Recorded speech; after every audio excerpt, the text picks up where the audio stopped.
Bonjour, bienvenue dans cette nouvelle vidéo. Merci de vous abonner, c'est gratuit. Il suffit simplement de cliquer sur le bouton qui apparaît en bas à droite de votre vidéo. Donc aujourd'hui, nous allons parler d'une fonction qui s'appelle la fonction gauche. Donc déjà, je rentre dans un tableau que j'ai déjà préparé antérieurement et on va partir sur déjà une colonne, la B, où il y a une désignation. C'est-à-dire vous avez un numéro de référence qui désigne le client, si c'est un client.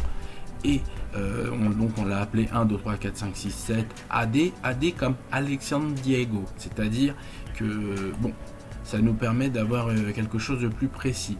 Mais bon, dans le cadre d'un tableau qu'on veut réaliser, on veut raccourcir et on ne veut pas passer des heures à modifier les milliers et milliers de lignes, puisque là il n'y en a que 3, mais il y aurait pu y en avoir des milliers si c'est une grosse société.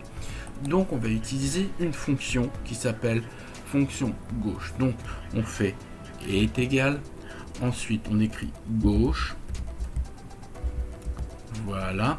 Ensuite, nous ouvrons la parenthèse comme toujours. Donc, les signes que l'on voit toujours et systématiquement, c'est égal et entre parenthèses. Ça apparaîtra toujours dans les formules. Donc, voilà. Maintenant, nous tapons entre parenthèses.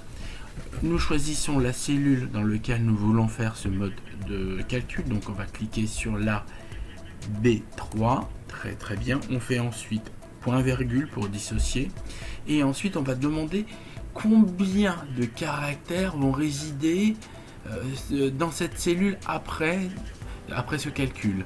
Donc moi j'ai compté 1, 2, 3, 4, 5, 6, 7, 8, 9. Donc moi je voudrais qu'on puisse garder au moins 9 caractères. Donc je vais taper 9, je ferme la parenthèse toujours et je fais entrer.